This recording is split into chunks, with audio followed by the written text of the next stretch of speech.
Yeah, we are thick. Janitos. Allah. Whoa, whoa, Lily. Oh, whoa, whoa, whoa, whoa, whoa, whoa, whoa, whoa, whoa. Yeah. Anasemaje? In short, hatuachani. Not today, not tomorrow. Not the day after. Na tunaachana, huwa naenda salon, mimi naenda kwa ofisi.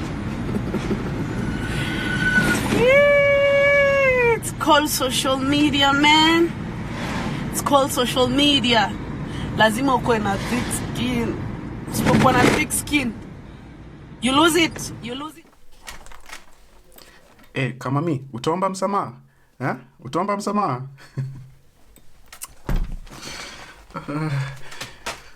Good evening, ladies and gentlemen. Welcome back to BNN.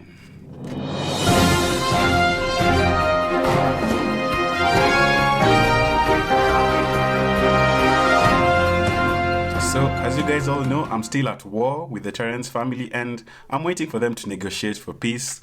Hit me up in the DMs. Today's video is about Sailors Kenya and Mwalimu Rachel. I came across this tweet in the morning where a Twitter user by the name Bravin was exposing the whole scandal between these two, the musician and their manager. So this is what Bravin had to say. Sailors have no binding contract with Eli Mwalimu, and she swore to sabotage them if at all they started their own YouTube channel. So now you understand what Sailors don't have a YouTube channel. Whatever excuse is given, it's a cover-up. Tell them to show you a contract. Hakuna. Then a Twitter user by the name Thanos replied to his tweet saying, you only need an email address to create a YouTube channel. Waambie, I'll open one for them. Then Bravin says, the problem is uploading their music, not just the channel. And then Thanos replied, you just need internet access to upload music. Tell them to send me their songs. I will upload them. Then Bravin replied, you don't get it, but you will with time. It's not about data, it's the threats. Then Thanos hilariously replies, oh, nimeget sasa. Kama ni threats, you just need an antivirus and niko nayo. It will work. Waambie niko na AVG. As funny as the exchange between these two is, it does raise some concerns. Are Sailors gang being exploited by their manager, Mwalimu Rachel? And why exactly are they not speaking up for themselves? And Kenyans, of course, always make fun of the whistleblower. A Twitter user by the name Sheila commented this on his post saying, oh, hail father of the oppressed, voice of the voiceless, freedom fighter, Mau Mau of our time, Inspector General, Robin Hood of our time, Ocampo wa Kenya, the crucifier, Lord of the barbarians, chief investigator, oh, a waiter, serve us the tea. Kenyans. Anyway, she was commenting on a thread that Bravin made on his Twitter, talking about the whole situation, and I can read for you the tweets right now. Wangwana niko na file ya Sailors and I will be dropping it hot. How vijana wanaumia sana. They are being exploited and it's not even funny anymore. To begin with, the group can't open their YouTube channel because they have been threatened. That's per my source, which at the moment I will go by anonymous. And then he quotes his previous tweet saying Sailors have no binding contract. And then he continues, Sailors are always booked every weekend, but the problem here is that they can't afford clothes for a photo shoot. They do so much, but they are exploited heavily. Do you guys know that members of Sailors just bought phones like 2 months ago? Because boys don't even have cash. They are left to worship Le Mwalimu like she is Jehovah. Le Mwalimu spent 13K in the salon the other day. Not that it's a problem. The boys can't even afford their rent, yet you blow that in a salon. It's okay if it's your money, but hey, I don't think so. Wow, those are some brave allegations, and Bravin, we need the receipts. I actually heard about this story a few months ago. I heard that Mwalimu Rachel posts their music on her channel, and a lot of Kenyans got on this as well, and people were wondering, why is that arrangement even possible? A fan tweeted some good points and said, honestly, I think you're not letting them grow with their own audience. For example, as a Sailors fan, I will not be interested to subscribe to Mwalimu Rachel so I can be updated about Sailors. Monetization is nothing to them if they are not growing with their own audience. And Mwalimu Rachel... And Mwalimu Rachel's reply to me sounded very arrogant. She said in a tweet, okay, no worries, get a group together and manage them how you see fit, my guys. The more the better for the industry. And this issue has been going on for a while on social media streets, and the group Sailors Gang were actually asked why do they post their music on Mwalimu Rachel's channel, and they're quoted as saying that They posted it on a channel because she has a bigger audience and they wanted to get the bigger reach. And honestly, in my opinion, when I look at her YouTube channel, she doesn't have that kind of clout. She was struggling right before she made Sailors, and I don't get the reasoning that they wanted a bigger audience. If you actually take a look at her YouTube channel was struggling before she met Sailors. If you scroll through the videos, they were barely getting any views, and her channel actually started blowing up when she posted exclusive radio interviews she did for the radio station she works for, and then when she made Sailors, it just blew up exponentially. I doubt that it's actually her YouTube channel they wanted. I think the Sailors gang actually wanted her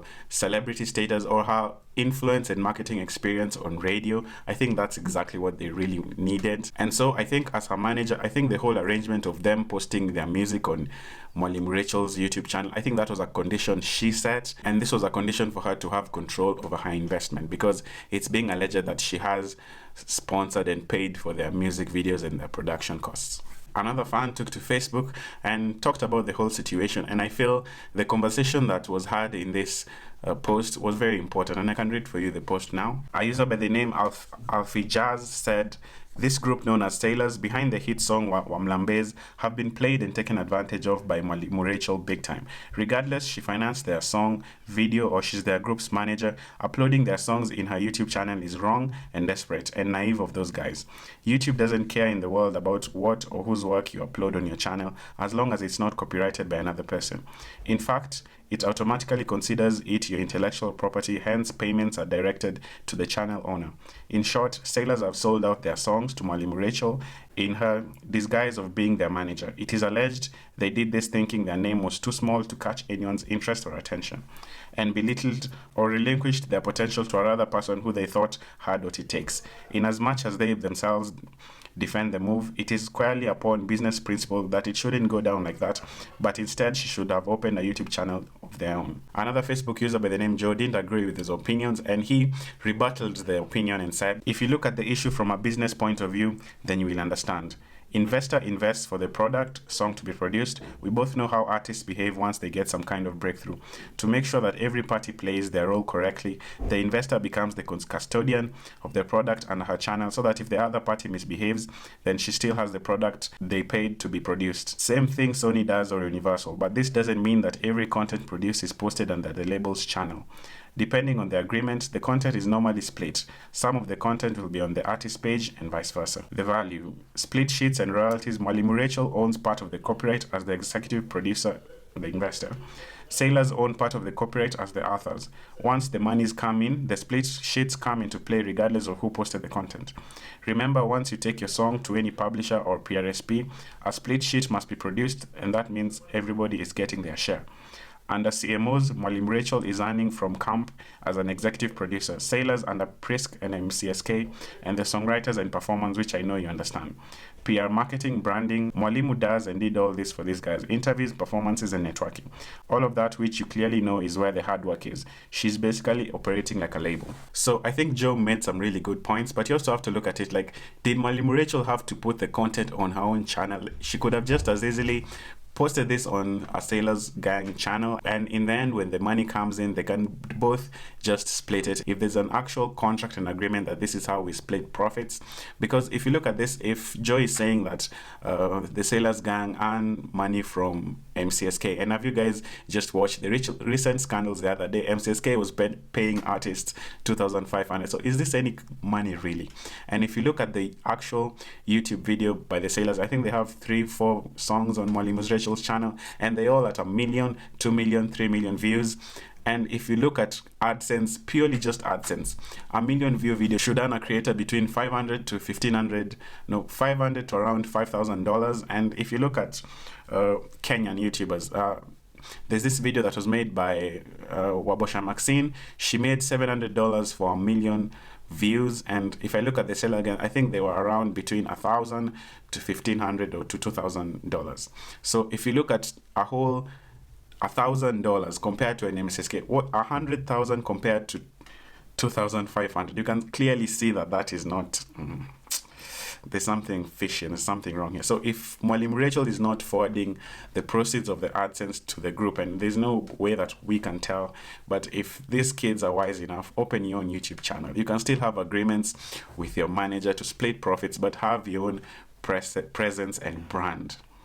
Brand is very important. So like you, I'm curiously wondering what kind of contract they have between each other, and until we can see this contract, we can't conclusively say who is actually benefiting more than the other. And sailors, produce receipts. Produce your receipts. So anyway guys, that's all from me. I'll see you guys in the next one. Bye.